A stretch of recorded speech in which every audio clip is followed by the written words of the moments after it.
კაი გამარჯობა, მე გიორგი ლიპარიშვილი ვარ, იგივე ლიპარა მოსწავლებელი და დღეს ლიპარასკევებაა ჩვენი გადაცემის დღე და როგორც მივხვდით ჩვენი გადაცემა შუქნიშანთან იქნება დაკავშირებული. უბრალოდ წიგნთან იქნება როგორც ყოველთვის და ამ წიგნში შუქნიშანსაც შევხვდებით და შევხვდებით კიდევ ორ ციკლს, რომელსაც სახელებსაც გავიცნობთ. ეს არის მარიამ წიკლაურის საბავშვო და სადიდო მწერლის წიგნი.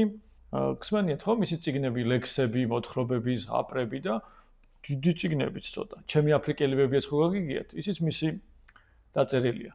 ნახე მე რო ლაპარაკობ, შუქნიშანის ლაპარაკობს. ამ შუქნიშანს კიდევ შვილი შუქნიშანი წავს, მაგრამ ჯერ შვილი შუქნიშანი არ ლაპარაკობს. ნახოთ რა მოხდება ჩვენს წიგნში. მზად ხართ? კარგი, მაშ დავიწყოთ. აგერ პატარა ციყვით დაგვეხმარება, რომ მოისმინოს ჩვენთან ერთად და წაიკითხოს. უჩვეულო კვირა დღე. მარიამ წიკლაური.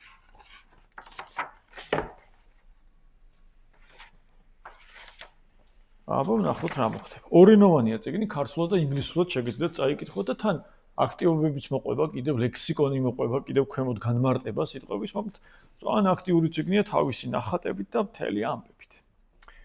უჩვეულო კვირა დღე. ქალაქს ბევრი ქუჩა და გზაჯვარედინი ჰქონდა.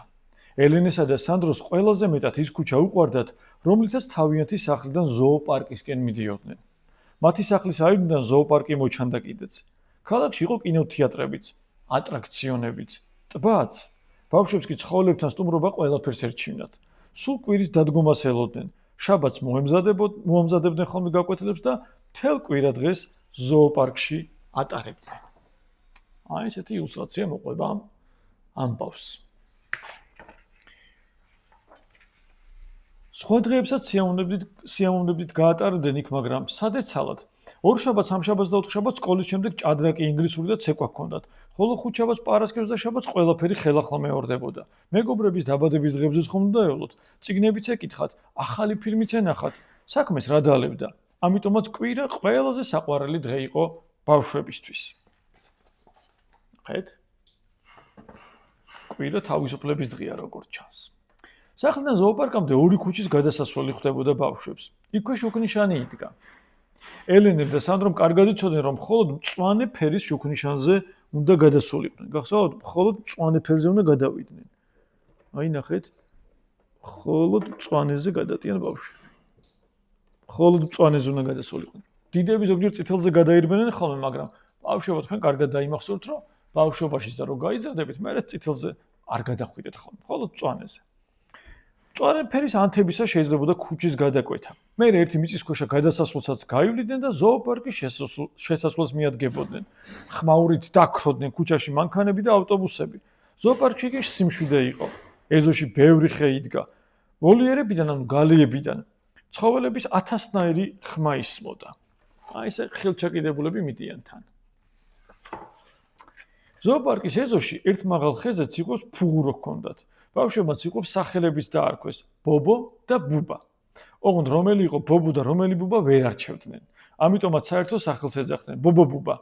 ციყვებს არც კიბე სჭირდებოდა და არც ლიფტი, სახლში მისასვლელად. მთელი დღე ზევითქვევით არბოდნენ, ხან გირჩებს ეძებდნენ, ხან თამაშობდნენ, ხან სხვადასხვა ხეებსა და ფუღუროებშიც დაძვრებოდნენ და ზამთრისთვის საკვებს აგროვებდნენ. აი ბობო და ბუბა. რომელია ბობო და რომელი ბუბა?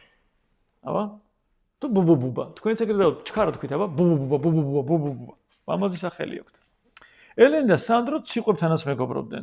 ზოოპარკში წასვლისას ბებია ბავშვებს პატარა ჩანთით ატანდა ცოტა ხორბალსა და სიმინდის მარცვალს, ცოტა თხილს, ცოტა კაკალს, პატარა ვაშლებს და ასე უშვებდა სასეირნოდ.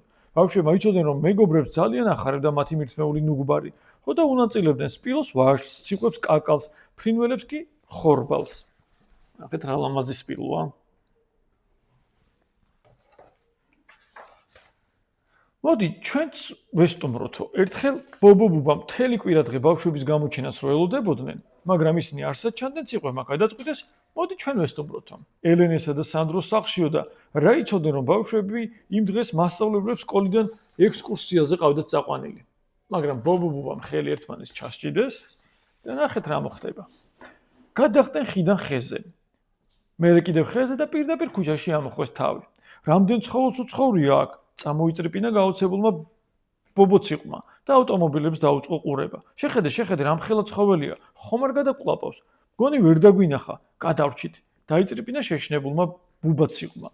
ეს დიდი ცხოველი ავტობუსი იყო. ციყვებს ეგონათ, რომ დიდი ცხოველები პატარა ცხოველებს მისდევდნენ ჩასაყლაპად. ნახეთ, პირველად ხედავენ მანქანებს და ცხოველები ეგონათ. ცხოველები კი ბევრჯერ ყავდათ ნანახი.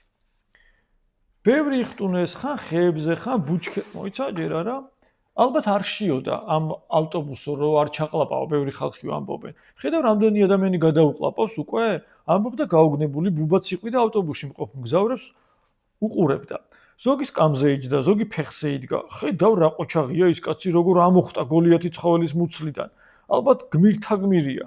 თქვა ბობომ და თვალი მგზავრს გააყოლა, რომელიც გაჩერებაზე ავტობუსიდან ჩამოვიდა და ტროტუარზე განაგრძო გზა. გაუცებულმა ციყვებმა ისიც შეამჩნიეს, რომ ზოგიერთი ადამიანი მიწაში ჩადიოდა და რა იცოდნენ, რომ მიწის ქვეშ მათი სოროები კი არა, მეტრო იყო და მატარებლის მგზავრები, უფრო სწორად მატარებელს მგზავრები გადაჰყავდა, ვიდრე ავტობუსებსა და მანქანებს. უფრო მეტი მგზავრი გადაჰყავდაო, ნახეთ. ბევრი იხტუნეს ხან ხეებზე, ხან ბუჩქებზე, მაგრამ ელენესა და სანდროს სახლს მაინც ვერ მიაგნეს. ვერც უკან ზოოპარკში დაბრუნდნენ, ამდენი ხმაურისაგან თავგზაებნათ. ირგვლივ აღარც მაღალი ხე ჩანდა, აღარც დაბალი. ადამიანებს ყველა ხე გადაებელათ ან მოეჭრათ. ციყვებს ვეღარ გაეგოთ, საით წასულიყვნენ. უცებ ერთი უცნაური ხე შენიშნეს. ციყვების ენაზე დაიძახეს, გვეშველაო. ხეს მართალია ფოთლები და ტოტები არ ქონდა, მაგრამ ხან ყვითლად ანათებდა, ხან წითლად და ხან კიდე მწვანეც. თან ძალიან მაღალი იყო. რა ხე იყო თქვენი აზრით? მართალია, შუქნიშანი დაინახეს. ბევრი აღარ უფიქრიათ, უცებ შეხტენ და ხეს კენწეროში მოექცნენ. იმის გაფიქრება კი მოასწრეს ალბათ ამ ხეს რკოც-ფერადი იქნებაო და დაიწყეს გაყოფა განაწილება. მე წითელ რკოს ავიღებო. მე შენ მწვანე მოწყვიტეო, ყვითელი რკო კი ჩვენ მეგობრებს ვაჩუქოთო, წრიპინებდა ბობო ციყვი. ბუბა ციყვი კი ფიქრობდა, როგორ მოეკრიფა ეს დიდრონი ფერადი ნაყოფი, რომ უეცრად ქუჩაში ყველა მორბენალი მხეცი გაჩერდა და ატყდა ჩოჩქოლი. ნახეთ, ჩუქნიშანზე არიან შემოსკუპებულები და ამ დროს ხალხმა დაინახა და ატყდა მთელი აყალმაყალი, ჩოჩქოლი. აურზაური. ხეს ერთი უცნაური არსება მიადგა, ჟირაფივით მაღალი კისერი კიდე უფრო დაიგრძელა და ციყვებს მიუახლოვდა. ასეთი ცხოველი ციყვებს ადრე არსად ენახათ. ჰოი საოცრებო, ის ჟირაფი კი არა, ამწე ყოფილა და ზედ პოლიციელი მდგარა. ელენესა და სანდროს, რომლებიც ექსკურსიიდან ბრუნდებოდნენ, შუქნიშანზე ასული ორი ციყვი შეუნიშნავთ. უცვნია თავიანთი მეგობრები და ბებიასთვის უთხოვიათ დახმარება. ბებიასაც აუღია ტელეფონი და დაურეკავს 112-ში. სამაშველო სამსახურზე და ბავშვების თხოვნა გადაუცია. აი ბებომ ეს აიღო ტელეფონი და დარეკა. ეს ტელეფონები ხო გახსოვთ ესეთი ტელეფონები? მობილურის წინაპარია ეს, მობილურის ბებია ესეთი და ესეთი ტელეფონები.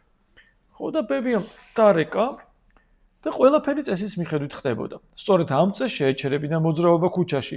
შუქნიშანთან მისულა და ციყვები ჩამოუყვანია. დაბლა კი მომლოდინი ელენე და სანდრო სიხარულით ხტუნავდნენ. რა კარგია რომ მეგობრებს დაეხმარნენ. რა იცოდნენ ბავშვებმა რომ ციყვები მათთან შესახვედრად წამოსულიყვნენ ზოოპარკიდან. ელენე მადლობა გადაუხადა პოლიციელს და სანდრომაც. შეხსენებაც კი არ დასჭირდათ მადლობის სათქმელად. ეს ხომ ჩვეულებრივი ამბავია ზრდილობიანი ბავშვებისთვის. თუმცა დღე კი უჩვეულო იყო. უჩვეულო იყო, რომ სიკეთე დაინახეს და ნახეს. აქ თავდება ეს წიგნი, ბოლოს არის აქტივობები, სხვადასხვა რაღაცების გაკეთება და მეც რო ჩემს მოსწავლეებს წაუკითხე ეს წიგნი, მე ვთხოვე რომ დაგვეხატა ბუბა და ტანსაცმელით ჩავაცვით ნაჭრებისგან. მე კარგად მოვხატეთ, ცოტა რკოც შევაგროვეთ და რკოც დავუყარეთ, რკოები ხო ძალიან უყვართ ბუბას და ციყვებს. და კარგად გავერთეთ. თქვენ შეგიძლიათ რომ როცა წიგნის მოსმენას დაამთავრებთ, ბუბა კარგად დაიმახსოვროთ, დახატოთ და ნაჭრები, ძველი ნაჭრების ტანსაცმელით ჩააცვათ და გაერთოთ. და იფიქრეთ ხოლმე, რომ წიგნის კითხვის მერე რა შეიძლება გააკეთოთ, როგორ გააცოცხლოთ პერსონაჟი და ფიქრი ერთ-ერთი მაგარი რამეა, რასაც წიგნი გვიტოვებს ხოლმე. დიდი მადლობა, გახსოვდეთ მწვანეზე გადასვლა. აბა, მე შემდეგ ლიპარასკევებამდე გემშვიდობებით. დროებით.